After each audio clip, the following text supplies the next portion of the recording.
Good morning, students. Today we will study class 7 maths, chapter 6 algebraic expression. कल हमने पढ़ा था इंट्रोडक्शन उसका और कुछ डेफिनेशंस की थी. एल्जेब्राइक एक्सप्रेशन की भी हमने डेफिनेशन रीड करी थी. आज हम रीड करेंगे coefficient, like and unlike terms and types of algebraic expression. आज हम तीनों की डेफिनेशन करेंगे और एक्सरसाइज 6.1 भी स्टार्ट करेंगे. सो लेट्स स्टार्ट कोफिशिएंट्स. कोफिशिएंट क्या होते हैं? The numerical factor is called the numerical coefficient. जो न्यूमेरिकल फैक्टर होता है, जो नंबर्स होते हैं एक्सप्रेशन में, वो हमारे क्या होते हैं? कोफिशिएंट्स होते हैं. It usually multiples of variable.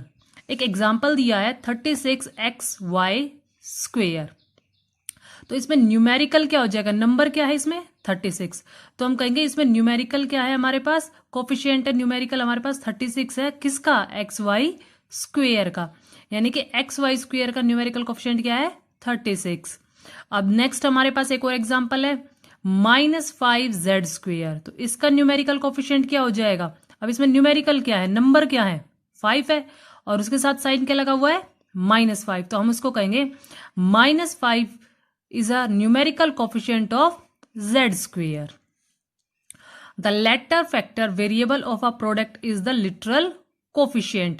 और लिटरल किसको बोलेंगे? जैसे हमारे पास इसमें ये था xy स्क्वायर, तो ये हमारे क्या हो गए? लिटरल हो गए हैं. ये न्यूमेरिकल होते हैं और ये लिटरल होते हैं. एग्जाम्पल दिया एक और 7y स्क्वेयर. अब इसमें लिटरल फैक्टर क्या है? हम कहेंगे लिटरल फैक्टर है y square. Sorry, literal coefficient है हमारे पास y स्क्वेयर और न्यूमेरिकल है हमारे पास 7. एक और एग्जाम्पल दिया हमारे पास 17x स्क्वेयर z स्क्वेयर. अब इसमें देखो x स्क्वेयर क्या हो गया है? लिटरल कोफिशिएंट हो गया है. z स्क्वेयर भी क्या हो गया है? लिटरल कोफिशिएंट हो गया है 17x स्क्वेयर z स्क्वेयर का. और 17 क्या हो गया इसमें? न्यूमेरिकल कोफिशिएंट हो गया है. यानी कि x स्क्वेयर z स्क्वेयर तो हो गए लिटरल हमारे और 17 हो गया हमारा न्यूमेरिकल. नेक्स्ट टर्म आएगी हमारी like and unlike terms. Like से तो हमें समझ आता है एक जैसे, और अनलाइक क्या होते हैं? अलग अलग. तो अब देखो क्या है definition. Terms having same literal factor are called like terms. जिनके लिटरल सेम होंगे वो क्या होगी? हमारी लाइक टर्म्स होगी. और जिनके भले ही उनमें न्यूमेरिकल जो कोफिशिएंट होता है वो अलग हो, बट जो लिटरल होता है वो सेम होना चाहिए. एग्जाम्पल हमें दिया हुआ है 7y स्क्वेयर एक्स स्क्वेयर. अब देखो इसका लिटरल क्या है? y square x square. अब दूसरा एक्सप्रेशन हमारे पास -10x स्क्वेयर y स्क्वेयर. अब देखो दोनों का लिटरल सेम है, x स्क्वेयर y स्क्वेयर, और यहां भी x स्क्वेयर y स्क्वेयर. तो अब हम इन दोनों को क्या कहेंगे? दोनों के दोनों टर्म क्या है? लाइक है, क्योंकि दोनों का लिटरल सेम है. न्यूमेरिकल भले ही अलग हो, नंबर्स अलग हो, कोई फर्क नहीं पड़ेगा, बट हमारा लिटरल क्या है? दोनों का सेम होना चाहिए. एक नेक्स्ट होगी हमारी अनलाइक टर्म. अनलाइक क्या होगी? जैसे हमारे पास एग्जाम्पल दिया है -13xyz और यहां दे दिया 18x स्क्वेयर yz. अब देखो xyz तो है, बट यहाँ पे एक x एक्स्ट्रा हो गया है. यहाँ पे स्क्वेयर और यहाँ पे 1 है. तो ये क्या हो गई? हमारी अनलाइक हो गई है कि उनकी डिग्री भी सेम होनी चाहिए, उनके ऊपर पावर भी जो है वो सेम होनी चाहिए लिटरल के ऊपर, तभी वो लाइक होंगे, अदरवाइज वो अनलाइक ही रहेंगे. नेक्स्ट हम पढ़ते हैं. हमारे पास एक एग्जाम्पल दिया हुआ है choose the pair of like term of the following pair. इस एग्जाम्पल में देखो 13xy स्क्वेयर z है and -7x z square y है. अब देखो क्या इनका लिटरल सेम है? यहां पे तो y 2 है और यहां पर y 1 है. यहां z 1 है, यहां z स्क्वेयर है. x तो सेम है, तो क्या कहेंगे? ये दोनों कैसे हो जाएंगे? अनलाइक, क्योंकि इनका लिटरल क्या है? सेम नहीं है. इसी तरह से हमारे पास एक और एग्जाम्पल है 5y स्क्वेयर z स्क्वेयर है और दूसरा -17z स्क्वेयर y स्क्वेयर. अब देखो यहाँ पे भी z स्क्वेयर है, यहाँ भी z स्क्वेयर है, यहाँ y स्क्वेयर है, यहाँ भी y स्क्वेयर है. इट मीन्स लिटरल क्या हो रहे हैं? हमारे सेम है. तो हम कहेंगे both are like terms. 5y square z square and -17z square y square are like terms. इसके बाद हमारी नेक्स्ट डेफिनेशन आएंगी algebraic expression and their types. अब उसकी टाइप्स जो उनकी डेफिनेशन करेंगे. फर्स्ट टाइप आता है हमारा मोनोमियल. मोनोमियल क्या होता है? जिसमें सिर्फ एक टर्म हो. तो उसको हम राइट कैसे करेंगे? An algebraic expression having one term is called a monomial. जिसमें सिर्फ एक ही टर्म हो वो मोनोमियल होती है. जैसे कि हमारे पास है 13m स्क्वेयर n स्क्वेयर, सिर्फ एक ही टर्म है, इसमें कोई प्लस माइनस का ऑपरेटर नहीं लगा है. अकेली टर्म है, तो ये क्या हो जाएगी, मोनोमियल। बाइनोमियल क्या होता है, जिसमें दो, बायो का मतलब क्या हो जाएगा, two, binomial. And algebraic expression having two terms, जिसमें दो टर्म आ जाए, यानी कि प्लस माइनस का जो ऑपरेटर होता है वो कनेक्ट करे। जैसे कि हमारे पास है 9l² माइनस 5p²। अब देखो दो टर्म है, 9l² और 5p², दो अलग अलग टर्म है, उनको कनेक्ट किसने किया है, नेगेटिव ऑपरेटर ने, यानी कि माइनस ऑपरेटर ने उनको कनेक्ट किया, और दो हमारे पास टर्म्स थी, तो इनको हम क्या कहेंगे, बाइनोमियल।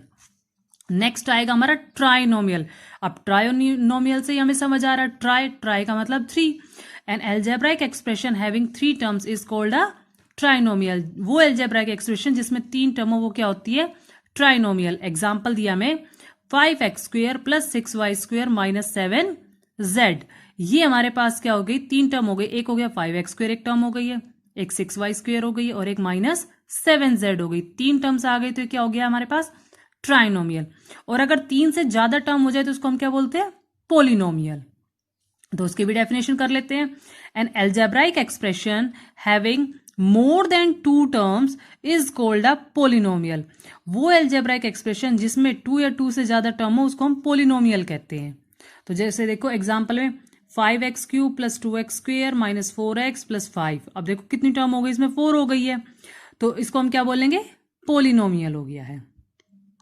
अब हम अपनी एक्सरसाइज 6.1 का फर्स्ट क्वेश्चन करेंगे। एक्सरसाइज 6.1 फर्स्ट क्वेश्चन है हमारा, identify variables and constant from the following. अब फर्स्ट क्वेश्चन ये कहता है कि इसमें आइडेंटिफाई करो कि कौन सा इसमें वेरिएबल और कौन सा हमारे पास कांस्टेंट। वेरिएबल क्या होते हैं, जिसकी वैल्यू फिक्स नहीं होती है। तो हमारे पास फर्स्ट पार्ट दिया हुआ है 15/7x। अब देखो यहां पे इसका लिटरल है x इसके साथ। अब x की वैल्यू 1 पुट करते हैं तो क्या वैल्यू आ जाएगी, 15/7। अगर x की वैल्यू 2 पुट करेंगे तो क्या आ जाएगा, 30/7। तो इसकी वैल्यू वेरी कर रही है, तो इसके लिए हम क्या कहेंगे, 15/7। अब हम इसको राइट इस तरह से कर लेते हैं, 15/7x, this is a variable. तो ये क्या हो जाएगा हमारा वेरिएबल। अब इसका सेकेंड पार्ट जो है, सेकेंड पार्ट हमें दिया हुआ है -8x²y। अब देखो इसमें क्या है, -8x²y है, x² हमें दिया हुआ है, ये क्या है हमारे पास, वेरिएबल्स है, जो हमारे पास लिटरल x² है, तो ये वेरी करेगा। कभी x की वैल्यू 1 पुट कर सकते हैं हम, 2 भी पुट कर सकते हैं, 3 भी पुट कर सकते हैं, तो वैल्यूज वेरी करेंगी। तो इसको हम क्या कहेंगे कि ये भी क्या है हमारा वेरिएबल्स। इसके लिए भी हम क्या राइट करेंगे, वेरिएबल्स। इसके बाद हमारे पास थर्ड पार्ट है हमारे पास 17 क्या है, इसके साथ कोई भी लिटरल नहीं है, तो इसको हम क्या कहेंगे, कांस्टेंट। इसको हम क्या बोलेंगे, कांस्टेंट। इसके बाद हमारे पास फोर्थ है 15/9m²n। अब देखो अब इसके साथ क्या है, m²n है, तो 15/9 तो हमारा कांस्टेंट होता है, लेकिन ये वेरिएबल है, ये वेरी करेगी इनकी वैल्यू, तो इसको भी हम क्या राइट करेंगे, वेरिएबल्स। इसको भी हमने वेरिएबल्स राइट किया हुआ है। अब इसके बाद हमारा नेक्स्ट क्वेश्चन है second, right all the terms of the following algebraic expression. आपको इसकी सारी टर्म्स लिखनी है। जैसे हमारे पास फर्स्ट क्वेश्चन है 13x प्लस 31y माइनस 13, तो आपको इन्हें सेपरेट कर करके लिखना। जैसे हमारे पास क्वेश्चन नंबर 2 का फर्स्ट पार्ट हम करते हैं, 13x प्लस 31y माइनस 13 है, टर्म्स लिखनी है, तो इसमें टर्म्स डाल के हमें राइट करना है 13x, 31y, 13 माइनस 13। ये हमारी टर्म्स हो गई है तीनों, ठीक है। नेक्स्ट हमारे पास एक और क्वेश्चन ले लेते हैं हम, इसका थर्ड पार्ट ले लेते हैं 712y माइनस 713z। तो उसमें भी हम ऐसे लिखेंगे टर्म्स, कौन कौन सी टर्म्स है हमारे पास, 712y माइनस 713z। अब देखो दो टर्म थी, दोनों को सेपरेट सेपरेट हमने बता दिया। इस तरह से आपको क्वेश्चन नंबर 2 भी कंप्लीट कर लेना है अपना। आज आप लोग को क्वेश्चन नंबर 1 और 2 कंप्लीट करना है। इसके अलावा आपको अपनी डेफिनेशंस भी प्रॉपरली राइट करनी है नोटबुक में। आई होप आपको सबको समझ आ गया होगा। जो कल हमने क्लास में किया था, प्रीवियस क्लास में भी हमने इंट्रोडक्शन किया था, एल्जेब्राइक एक्सप्रेशन का इंट्रोडक्शन किया था, एल्जेब्राइक एक्सप्रेशन की डेफिनेशन की थी, कांस्टेंट वेरिएबल की डेफिनेशन की थी, फैक्टर्स। आज हमने किया है coefficient, like and unlike term, types of algebraic expression. ये सारी डेफिनेशन आपको पहले राइट करनी है। राइट करने के बाद एक्सरसाइज 6.1 आपको स्टार्ट करनी है और उसका क्वेश्चन नंबर 1 and 2 आपको नोटबुक में कंप्लीट करना है। I hope you understand that. Thank you. Good morning, students. Today we start our chapter number 1, nutrition from plant, from class 7th. So students, in our previous video we studied about autotrophic nutrition and photosynthesis. Autotrophic nutrition में हमने पढ़ा था those organism और those plant which make their own food, जो अपना खाना खुद बना रहे हैं उन्हें autotrophic nutrition कह रहे थे। and photosynthesis में क्या है, जो green plants synthesize their food using water, minerals in presence of sunlight and chlorophyll, known as photosynthesis. photosynthesis में क्या पढ़ा था, जो ग्रीन प्लांट है वो अपना खाना बना रहे हैं किसकी मदद से, वाटर और मिनरल्स की वजह से, और किसकी प्रेजेंस में, सनलाइट और क्लोरोफिल की प्रेजेंस में। उस प्रोसेस को हम क्या बोल रहे थे, फोटोसिंथेसिस बोल रहे थे। ठीक है, तो in today's video students we study about requirements of photosynthesis. So let's start with today's topic. Photosynthesis में requirements of photosynthesis are as follows. कुछ रिक्वायरमेंट है फोटोसिंथेसिस की, मतलब आपके फोटोसिंथेसिस प्रोसेस में कुछ ज़रूरी चीज़ें होती हैं जो आप आज पढ़ेंगे। फर्स्ट है ग्रीन लीव्स। ग्रीन लीव्स क्या है, जो ग्रीन लीव्स है उनको क्या कहेंगे, आर कॉल्ड फूड फैक्ट्रीज। उन्हें फूड फैक्ट्रीज कह रहे हैं प्लांट्स की, because food making process takes place in leaves. जो लीव्स है, पत्तियाँ होती है प्लांट की, उनके अंदर खाना बनता है, इसलिए इन ग्रीन लीव्स को हम फूड फैक्ट्री कहते हैं। ठीक है स्टूडेंट्स, समझ में आया ग्रीन लीव्स क्या है। ग्रीन लीव्स फूड फैक्ट्रीज है प्लांट की, क्यों, क्योंकि हमारे फूड को या प्लांट के फूड में तो हमें प्लांट को हेल्प करती है फूड बनाने में, खाना बनाने में, इसलिए उन्हें फूड फैक्ट्रीज कहते हैं। Next chlorophyll. अब क्लोरोफिल क्या हेल्प करता है, जो सेल्स होता है green leaves have green structure called chloroplast. जो ग्रीन लीव्स होती हैं, प्लांट की पत्तियाँ होती है, उनके अंदर कुछ सेल्स होते हैं, ग्रीन कलर के सेल्स से स्ट्रक्चर होती है, जिन्हें हम क्लोरोप्लास्ट कह रहे हैं। ठीक है, ग्रीन स्ट्रक्चर लाइक सेल्स को हम क्या कह रहे हैं, क्लोरोप्लास्ट कह रहे हैं। ठीक है, अभी जो क्लोरोप्लास्ट है ये क्या करता है, it contain a green pigment called chlorophyll. Chloroplast contain करता है ग्रीन पिगमेंट। अभी जो क्लोरोप्लास्ट है, जो मतलब सेल्स है ग्रीन स्ट्रक्चर के तहत, उनके अंदर ग्रीन, कुछ सेल्स के अंदर ग्रीन पिगमेंट होता है। ठीक है, अभी जो ग्रीन पिगमेंट है इसे हम क्या कह रहे हैं, क्लोरोफिल कह रहे हैं। ठीक है, अब हम ये भी बोल सकते हैं green colour of leaves is due to present of this pigment. अब ये जो ग्रीन कलर पत्तियों में जो हमें हरा कलर दिखाई देता है वो किसकी वजह से दिखाई देता है, due to present of this pigment. ये जो क्लोरोफिल पिगमेंट है इसकी वजह से दिखाई देता है। Some leaves have large amount of red, brown and other colour pigments which marks green colour. अब क्या कह रहा है, कुछ पत्तियाँ होती हैं जिनमें क्या होता है, कुछ पत्तियाँ जिनमें red, Lal, brown and other colour pigments होते हैं जो इस ग्रीन कलर को मार्क्स कर देते हैं। ठीक है, ज़रूरी नहीं इसे ग्रीन कलर दिखाई देता, अलग अलग कलर भी दिखाई देता है, लेकिन इसका मतलब ये नहीं है कि अगर अलग डिफरेंट कलर पिगमेंट है तो फोटोसिंथेसिस नहीं होगी। These plant also show photosynthesis process. ये जो जिनकी लीव्स रेड, ब्राउन और अदर कलर पिगमेंट की होती है वो भी फोटोसिंथेसिस शो कर सकते हैं।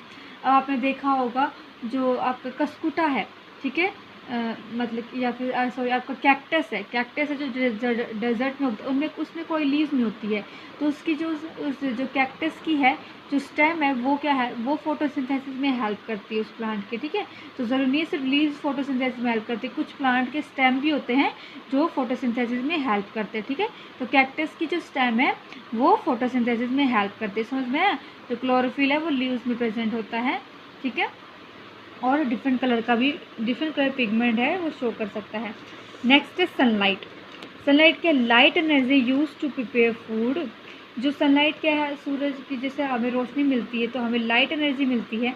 अब लाइट एनर्जी का भी इस्तेमाल किया जाता है लीव्स प्रिपेयर फूड कर, अपने फूड को प्रिपेयर करने के लिए। हैंस इसलिए इस प्रोसेस को हम फोटोसिंथेसिस कह सकते हैं। ठीक है, अब सनलाइट को, लाइट एनर्जी को भी फोटोसिंथेसिस कह रहे हैं, क्योंकि फोटोसिंथेसिस में भी क्या हो रहा है, सनलाइट की ज़रूरत हो रही है, सन की ज़रूरत पड़ रही है किसके लिए, प्रिपरेशन ऑफ फूड के लिए।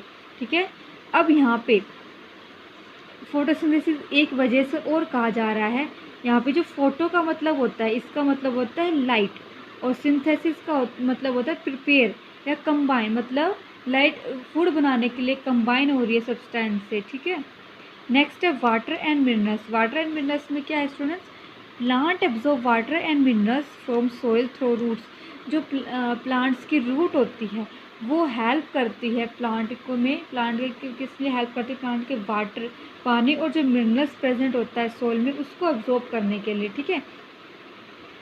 अब ये जो रूट है कैसे इजीली पानी को अब्जॉर्ब कर लेती है सोइल से, तो दीज ट्रांसपोर्टेड टू लीव्स। अब ये जो पानी को इजीली अब्जॉर्ब कर लेती है, अब ये क्या करती है, रूट प्लांट मिलने के बाद ये जो न्यूट्रिएंट्स मिनरल को ट्रांसपोर्ट करते भेजती है प्लांट के अलग अलग हिस्से में, जैसे लीव्स में, स्टेम में, ब्रांचेज में भेजेगी। तो किसके थ्रू भेजती है, pipe like vessel present inside root, stem and leaves. जो रूट, स्टेम और लीव्स होती है वेसल्स के इस प्लांट के अंदर, जो वेसल लाइक होती है, इनकी मदद से, ठीक है।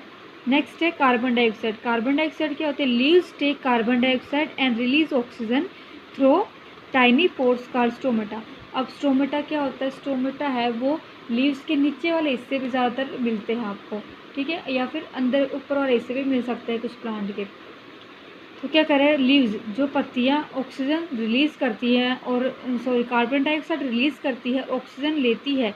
तो टाइनी पोर्स, छोटे छोटे लीव्स है, ये जो लीव्स है आपकी, इसके अंदर छोटे छोटे पोर्स होते हैं नीचे, जो आपको दिखाई नहीं देते इजीली, आपको माइक्रोस्कोप की मदद से दिखाई देते हैं। इन्हें हम क्या कह रहे हैं, स्टोमेटा कह रहे हैं, ठीक है। और ये जो कहाँ प्रेजेंट होते हैं, ये लीव्स के नीचे वाले हिस्से में प्रेजेंट होते हैं, लेकिन कुछ प्लांट में ये जो स्टोमेटा है उस लीव्स के ऊपर वाले हिस्से में प्रेजेंट होता है, जैसे कि जो वाटर प्लांट होते हैं उनमें। Each stomata surrounded by guard cell. देखो जितने स्टोमेटा होते हैं गार्ड सेल से सराउंड होते हैं, इस टाइप के स्टोमेटा होते हैं आपके, ठीक है। ये आपके स्टोमेटा की स्ट्रक्चर है, ठीक है। ये इसमें पोर्स होते हैं स्टोमेटा के अंदर। इधर बाहर स्टोमेटा के बाहर क्या होता है, गार्ड सेल होता है, ठीक है। ये गार्ड सेल है वो क्या इसमें हेल्प करता है, ये गार्ड सेल है, ये जो गार्ड सेल है बाहर यहाँ पे, ये गार्ड सेल है, यहाँ हेल्प करता है उस स्टोमेटा का क्या करने के लिए, ओपनिंग और क्लोजिंग करने के लिए, मतलब ये स्टोमेटा कब खुलेगा कब बंद होगा, इसमें हेल्प करता है गार्ड सेल। अब ये ओपनिंग, जब स्टोमेटा ओपन होगा तो क्या होगा, इसके अंदर ये ऑक्सीजन रिलीज़ करेगा, कार्बन डाइऑक्साइड इनटेक करेगा, ठीक है। ऐसे इसमें काफ़ी बड़ी प्रोसेस होती है जो आप आगे पढ़ेंगे, ठीक है। So students, your today's homework is that you have to write down long question number first and second in your fair notebook. Question number first is describe the process of photosynthesis. जो photosynthesis की process उसको आपको describe करना है. Then chlorophyll containing cell of leaves in presence of sunlight use carbon dioxide and water to prepare food. The food prepared in form of carbohydrate. अब क्या कह रहा है, जो क्लोरोफिल है, अब क्या है, green pigment present in leaves, उसे हम क्या कहते हैं, क्लोरोफिल है वो क्या करता है, कुछ सेल होती है लीव्स की, वो कंटेन करता है किसकी प्रेजेंस में, सनलाइट, कार्बन डाइऑक्साइड, वाटर की प्रेजेंस में, ताकि वो लीव्स अपने खाने को प्रिपेयर कर सके। अब जो फूड प्रिपेयर्ड हुआ है वो किसकी फॉर्म में है, कार्बोहाइड्रेट, स्टार्च की फॉर्म में होता है। इसलिए हम ये कह सकते हैं जो photosynthesis represented by following equation, जो फोटोसिंथेसिस है हम उससे इजीली इस इक्वेशन से समझा सकते हैं। कैसे, जो लीव्स है कार्बन डाइऑक्साइड लेती हैं, पानी लेती है और सनलाइट और क्लोरोफिल की प्रेजेंस में क्या बनाती हैं, फूड बनाती हैं और ऑक्सीजन रिलीज़ करती है। तो 6CO2 जो भी है कार्बन डाइऑक्साइड आपका कहाँ से मिलता है, एटमॉस्फेयर से, प्लस वाटर फ्रॉम सॉइल, पानी मिट्टी से, और सनलाइट एंड क्लोरोफिल। और जो क्लोरोफिल आपका, सनलाइट तो आप सन से लेते हैं और क्लोरोफिल आप कहाँ से लेते हैं, लीव्स से। क्या बनाते हैं मिलकर, C6H12O6, जिसे हम ग्लूकोज या कार्बोहाइड्रेट बोल सकते हैं, जो कि आप लीव्स का फूड होता है, प्लस ऑक्सीजन, ये जो लीव्स आपकी फिर ऑक्सीजन रिलीज करती हैं। Next, differentiate between autotrophs and heterotrophs, given 2 example of each. जो ऑटोट्रोप और हेटेरोट्रोप्स को बताना है आपको। फर्स्ट है autotrophs, organism which make their own food are known as autotrophic organism और ऑटोट्रोप्स। जो ऑर्गेनिज्म अपना खाना खुद बनाते हैं उन्हें हम ऑटोट्रोपिक ऑर्गेनिज्म या ऑटोट्रोप्स कह सकते हैं। जैसे कि ग्रीन प्लांट, जितने भी ग्रीन प्लांट है वो क्या करते हैं, अपना खाना खुद बनाते हैं, तो इसके एग्जांपल है ग्रीन प्लांट्स। नेक्स्ट है heterotrophs, organism which can not make their own food and depend on others for their food are called heterotrophs. और ऑर्गेनिज्म जो अपना खाना खुद नहीं बना सकते हैं और दूसरे पर निर्भर करते हैं अपने खाने के लिए, उन्हें हम क्या कहते हैं, हेटेरोट्रोप्स कहते हैं। Example animals, bacteria. That's it for today students. Thank you for listening. Good morning students. आज हम करेंगे पार्ट 6 के प्रश्न उत्तर। तो इसमें आपके 5 प्रश्न उत्तर हैं। पहला, समास से आप क्या समझते हैं, उदाहरण देकर समझाइए। दूसरा, समास के कितने भेद हैं, प्रत्येक का एक एक उदाहरण दीजिए। तीसरा, संधि और समास में क्या अंतर है। चौथा, बहुव्रीहि और कर्मधारय समास में उदाहरण सहित अंतर स्पष्ट कीजिए। और बेटा पांचवा है जो सेम ही प्रश्न है आपका, चौथा और पांचवा, कि बहुव्रीहि और कर्मधारय समास में उदाहरण देकर अंतर स्पष्ट कीजिए। तो हम 4 प्रश्न करेंगे। तो हमारा पहला प्रश्न है, समास से आप क्या समझते हैं, उदाहरण देकर स्पष्ट कीजिए। तो उत्तर है हमारा, परस्पर संबंध रखने वाले 2 या 2 से अधिक शब्दों के मेल को समास कहते हैं। परस्पर संबंध रखने वाले 2 या 2 से अधिक शब्दों के मेल को समास कहते हैं, यानी दोनों शब्द कैसे हो, आपस में संबंधित हो और उनका मेल है, वो ही समास कहलाता है। उदाहरण है जैसे राजा का पुत्र, तो राजा और पुत्र का संबंध है, परस्पर संबंध है, दोनों एक दूसरे से, तो इसलिए इसका समास बन गया हमारा राजपुत्र। दूसरा प्रश्न है अब हमारा, समास के कितने भेद हैं और प्रत्येक का एक एक उदाहरण दीजिए। समास के कितने भेद हैं, प्रत्येक का एक एक उदाहरण दीजिए। तो समास के 6 भेद हैं। कितने भेद हैं, समास के 6 भेद हैं। अव्ययी भाव समास, तत्पुरुष समास, द्विगु समास, द्वंद्व समास, कर्मधारय समास और बहुव्रीहि समास।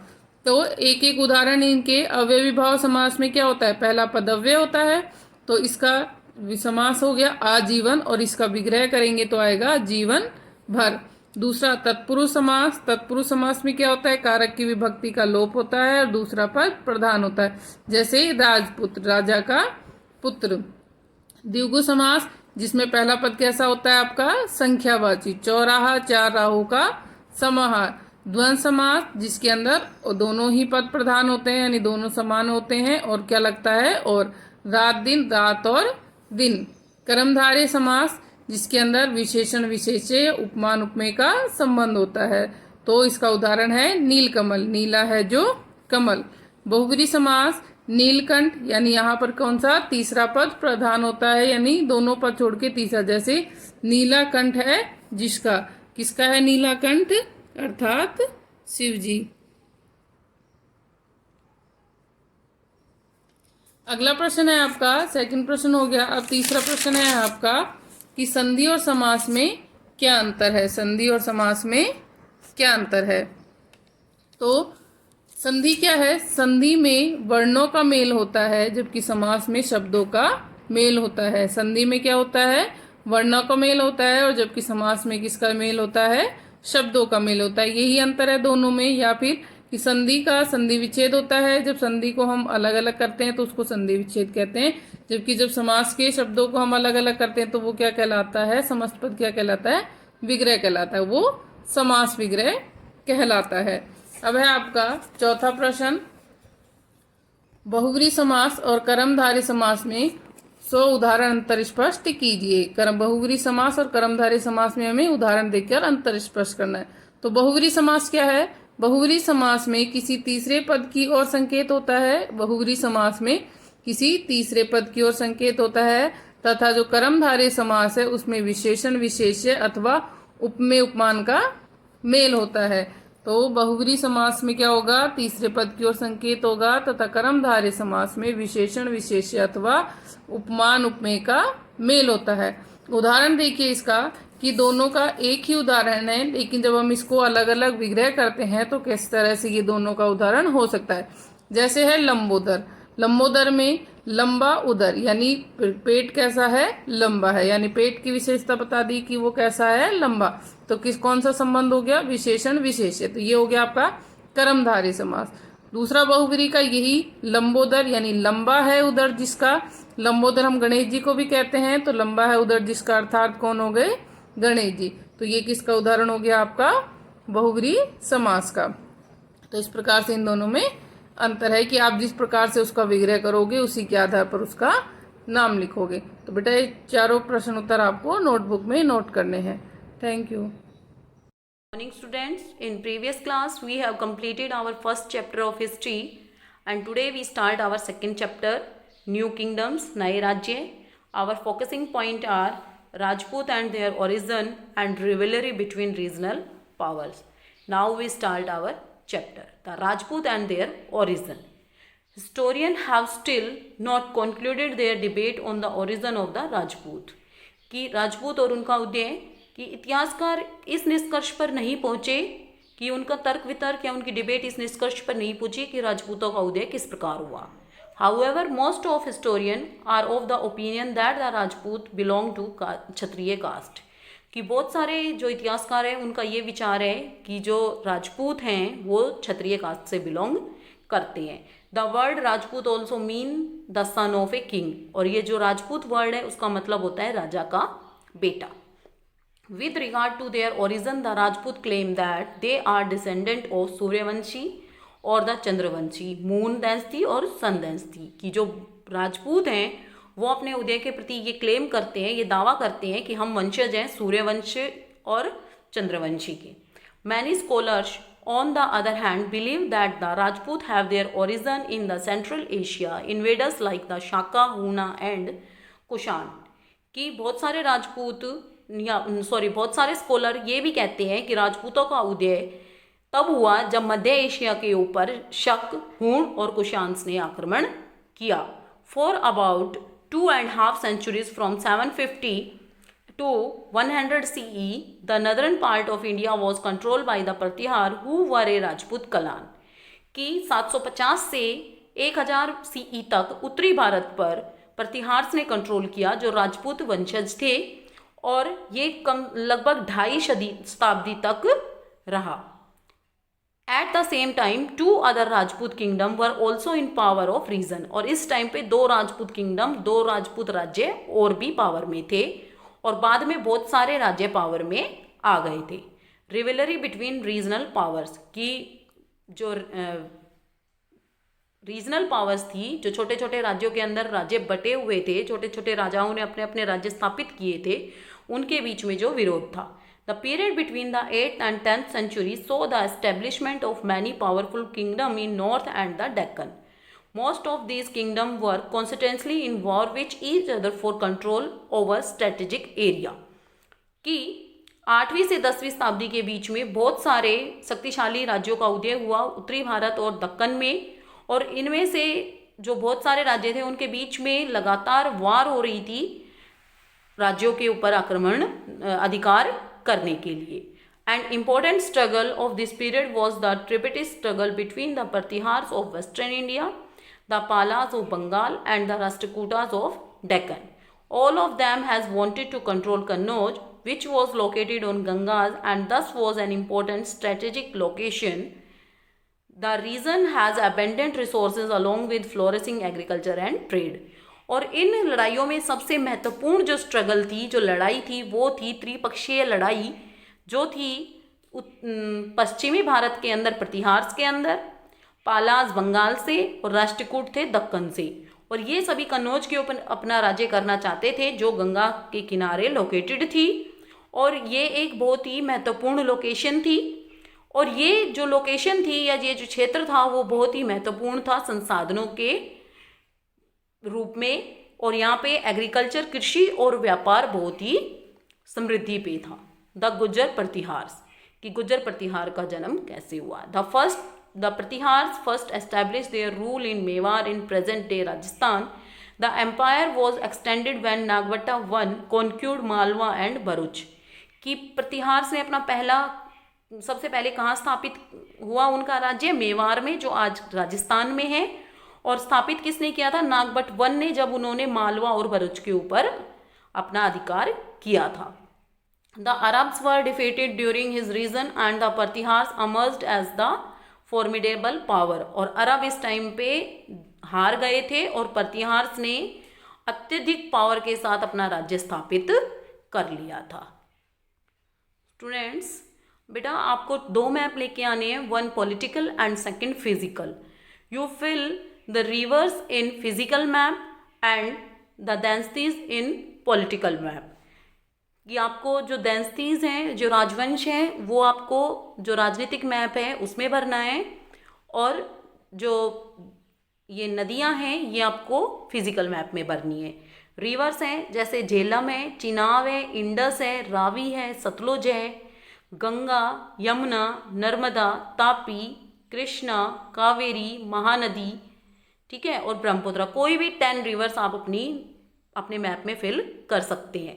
उसके बाद आपको भरना है तोमर, गुजर प्रतिहार, परमार, चंदेल, यादव, राष्ट्रकूट, पालाज और चोलाज, ये आपको अपने पॉलिटिकल मैप में फिल करने हैं। Okay. However, it was during the reign of Bhoja the Great that the Pratihar dynasty reached its zenith, कि जब राजा भोज था, प्रतिहार डायनेस्टी उस समय अपने शीर्ष बिंदु पे पहुंच चुकी थी, क्योंकि जो मिहिर भोज राजा था उसने 836 से 890 तक राज्य किया और एक स्टैंडिंग आर्मी स्थापित की और घुड़सवार सेना भी स्थापित की। हिज रीजन सा द ईस्टवर्ड एक्सपेंशन ऑफ प्रतिहार, कि इनके टाइम पे जो प्रतिहार राज्य बढ़ा वो पूर्व की तरफ बढ़ा। Many conquest were carried out in Punjab, Awadh, Malwa and Gujarat, कि इन्होंने किन किन पे विजय प्राप्त की? पंजाब, अवध, मालवा और गुजरात पे। Trade also flourished between the Pratiharas and Central Asia, और इनका व्यापार भी किन किन के, प्रतिहार और सेंट्रल एशिया, मध्य एशिया के बीच में बहुत ही अच्छी तरह फला फूला। Mihir Bhoj establish Kannauj as the capital of Pratihara, और मिहिर भोज ने कन्नौज को प्रतिहार की कैपिटल के रूप में स्थापित किया। By the 10th century CE the Pratiharas had declined owing to continuous war, कि 10वीं सदी तक आते आते प्रतिहार का पतन होने लगा क्योंकि वो लगातार लड़ाइयाँ लड़ रहे थे। And invasions by Mohammad of Ghazni, और मोहम्मद गजनी ने भी उस टाइम पे आक्रमण किया था। I hope students you understand these topics very well. Now we do our exercise. In our exercise we do our fill-ups. The Rajputs belong to the Kshatriya caste. The word Rajput also mean the son of a king. The Rajputs claim that they are descendants of the Suryavanshi and Chandravanshi. Chandravanshi means moon dynasty. The Pratihar first established their rule at Mewar in present day Rajasthan. Now we do our true or false. It is believed that the Rajput have their origin in the Central Asia invaders like the Shaka, Hun and Kushan. True. From 750 to 100 CE, the northern part of India was controlled by the Pratihars. True. The Pratihar were not a Rajput clan. False, because they are Rajput clan. The period between the 11th and 12th century saw the establishment of many powerful kingdoms in North India and the Deccan. False, because the period between 8th to 10th century saw the establishment of many powerful kingdoms in North India and Deccan. Fifth, it was during the reign of Bhoja the Great that the Pratihar dynasty reached in zenith. True. The Pratihar empire was extended when Nagbhatta I conquered Malwa and Bharuch. True. Okay students, I hope you understand the chapter and exercise very well. We read our remaining chapter in next class. Thank you. Good morning student, I Priyanka Yadav. Today I tell you chapter number 7 class 7th GK. Chapter name is Our Doctors. जिस तरह से आपके school में subject wise teachers होते हैं, like this her disease के लिए एक डॉक्टर होता है, वो अपने उस वर्क में स्पेशलिस्ट होते हैं। Here our first question is a doctor who treats heart related disease. जो हार्ट से रिलेटेड डिजीज मीन्स जो दिल की बीमारियों को चेक करते हैं वो क्या होते हैं? Cardiologist. Next is a doctor who treats skin disease. Answer is dermatologist. Next जो स्किन की डिजीज मीन्स एलर्जी वगैरह को चेक करते हैं। Next is a doctor who treats disease and condition specific to women only. जो ladies की जो problems होती हैं उनको सोल्व करने के लिए क्या होती है? गायनोलॉजिस्ट। ओके, नेक्स्ट क्या होते हैं? A doctor who treats disease related to blood. जो ब्लड से रिलेटेड जो प्रॉब्लम होती है उनको कौन देखता है? हीमेटोलॉजिस्ट। नेक्स्ट है a doctor who treats disease of nervous system. Nervous system का मतलब जो अपना हमारा ब्रेन सिस्टम है उसको कौन चेक करता है? Neurologist.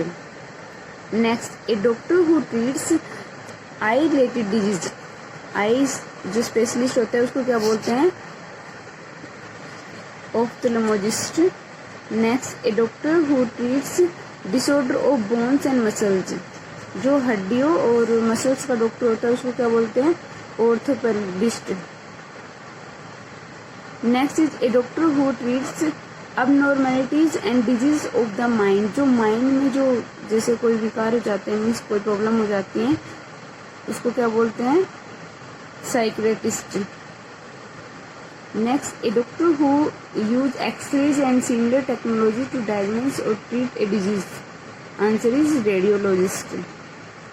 Next, a doctor who treats the disease related to the urinary system. जो यूरिन में प्रॉब्लम होती है यूरिनरी सिस्टम में, उसके लिए यूरोलॉजिस्ट होते हैं। Okay dear student, that is the very important topic of your bio subject, biology, so learn carefully that name. Okay, welcome to your online classes. Dear student, I Priyanka Yadav. Today I tell you some English spoken words, class 6 to 8th. Our first word is शाबाश, well done, बहुत अच्छा, very good, बहुत खूब, how nice, जल्दी करो, hurry up. Next word is प्रिय, ओह dear, बेशक, of course, जरा सुनिए, जस्ट लिसन, सच, जैसे कोई हैरानी से बोलते हैं सच, दैट्स रियली, ईश्वर को धन्यवाद, थैंक गॉड, हे भगवान, ओ माय गॉड या माय गॉड, चाहे जो हो, कम वक्त में, स्वागत है, वेलकम। जब आपके घर कोई आता है तो आप बोलते हैं वेलकम। कहीं नजर ना लगे, टच वुड। ओके, रुको, स्टॉप। किसी की कोई खुशी का माहौल होता है तो आप उसको कॉन्ग्रेचुलेशंस बोलते हैं ना, बधाई हो। Dear student, try to use these words in your daily routine. I hope you use these words in your daily routine. Thank you. Good morning student, welcome to online classes. This is Saroj. ये student हम chapter 7 the daffodils का हम पढ़ रहे हैं, जिसमें कि जो है इंग्लैंड के एक माउंटेन हिल के लिए में जो है पोएट जो है विलियम वर्डवर्थ अपने जो है वेकेशन पे ट्रिप पे जाते हैं और वहाँ उनको जो है माउंटेन की तलहटी में डैफोडिल्स का एक पूरा जो है एरिया वो देखते हैं, जिससे कि वो इम्प्रेस होते हैं। तो उसके बारे में उन्होंने फिर ये अपनी पोएम के थ्रू वहाँ का कैसा नज़ारा है और कैसा देखने को मिलता है, क्या उन्होंने फील किया, इस चीज़ को उन्होंने अपनी पोएम के थ्रू डिस्क्राइब किया है। तो इसी पोएम को कंटिन्यू करते हुए हम आगे पढ़ते हैं। Next stanza, the waves beside them dance too but they. जो हवा की जो लहरें चल रही हैं, जिससे कि डैफोडिल्स के जो फूल जो है वो एक दूसरे से लहराते हुए ऐसा प्रतीत होता है कि जैसे वो डांस कर रहे हों। और लेकिन how did the sparkling waves in gay, तो ऐसा लगता है कि जैसे वो बहुत ही ज़्यादा खुश उल्लास में जब जो है उनकी जो संपदन लहरों के पार, यानी कि इसका मतलब है कि खुशी से जो है वो इस तरह से लहरा रहे हैं कि उनकी जो है सीमा, खुशी की कोई सीमा नहीं है। A poet could not but be gay, लेकिन जो है पोएट कहता है कि उनमें ऐसा नहीं लगता कि ये कोई अलग हैं, वो ऐसा लगता है जैसे कि वो सभी के सभी एक दूसरे से जो है समलैंगिक होकर अपना आपस में जो है कर रहे हैं, खुश होकर के एक दूसरे को टच कर रहे हैं और एक दूसरे को अपनी जो है प्रशंसा जो है एक दूसरे के साथ शेयर कर रहे हैं। इन सच ए चौकन कंपनी, और ऐसा लग रहा है कि वो खुश होकर के एक दूसरे को कंपनी दे रहे हैं, एक दूसरे का साथ दे रहे हैं, आपस में ये लहराते हुए कि फील कर रहे हैं कि हाँ वो कितने खुश हैं, एक दूसरे को बता रहे हैं और एंजॉय कर रहे हैं। I gazed and gazed, but little thought मैं उनको जो है आंखें उन पर गाड़े एक तरह से घूर रहा था, देख रहा था, उनकी फीलिंग को महसूस कर रहा था। पोएट कहता है और करते हुए ये भी सोच रहा था। क्या सोचता है poet? What wealth the show to me had brought, कि ये जो नज़ारा उसने अपनी आंखों से देखा है वो क्या उसको मतलब वेल्थ उसको मिली है, और उस जो खुशी को, उस जो कीमती चीज़ को जो उसे मिली है और उसके बारे में वो क्या खुश कहता है। उसका कहने का मतलब है कि इन डैफोडिल्स को जो है लहराते हुए खुशनुमा एक दूसरे से जो है एक दूसरे का साथ देते हुए जो वो फील कर रहे हैं, उससे उनको बहुत ही ज़्यादा खुशी मिली। और उन्हों को और जो है पोएट ने देखा कि हाँ वो किस तरह से जो है उनके फीलिंग्स को वो फील करते हैं। For oft when on my couch I lie, इसका मतलब है कि जब भी वो पोएट सोफे पर बैठते हैं तो कभी कभी ऐसा लगता है कि हम कोई किसी बात पे हम लाई करते, झूठ बोल देते हैं। इन वेकेड और इन पैंसिव मूड, यानी कि जब हम किसी वेकेंड पे यानी कि कहीं घूमने जाते हैं, और या फिर किसी हम कोई सोच में पड़े होते हैं, हमारा मूड ऐसा लगता है जैसे हम कुछ गहरी सोच में सोच रहे हों।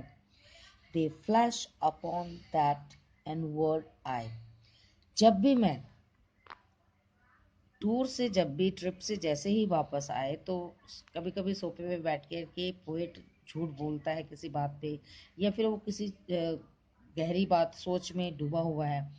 उस वक्त जो है वो नज़ारा जब उसने ट्रिप में देखा था डैफोडिल्स फ्लावर्स का, वो उसकी जो है जहन में या दिमाग में हवा की तरह लहर जाते हैं और उनकी आंखों में उस डैफोडिल्स फ्लावर्स की चमक आ जाती है। Which is the bliss of solitude, और वो जो है अकेलेपन में उसका साथ देते हैं। यानी कि वो नज़ारा जब लोनलीनेस होता है पोएट, तो वो नज़ारा जो है उसकी आंखों में सामने आ जाता है और अकेलापन जो है पोएट का वो दूर हो जाता है। And then my heart with pleasure fills, और उस वक्त मेरा हार्ट जो है जब डैफोडिल्स के बारे में मैं सोचता हूँ तो अकेलापन बहुत दूर हो जाता है और मेरे मन में खुशी का जो है उमंग उठने लगती है, और वो नज़ारा याद करके मैं दोबारा से चेयर अप हो जाता हूँ। And dances with the daffodils, और उन डैफोडिल्स के साथ मैं, जैसे वो डैफोडिल्स फ्लावर्स जो है आपस में एक दूसरे का सहारा लेते हुए ऐसा लगता था कि जैसे डांस कर रहे हो, तो उसी तरह से मेरा मन भी उनकी प्रेजेंस को फील करके डांस करने लगता है।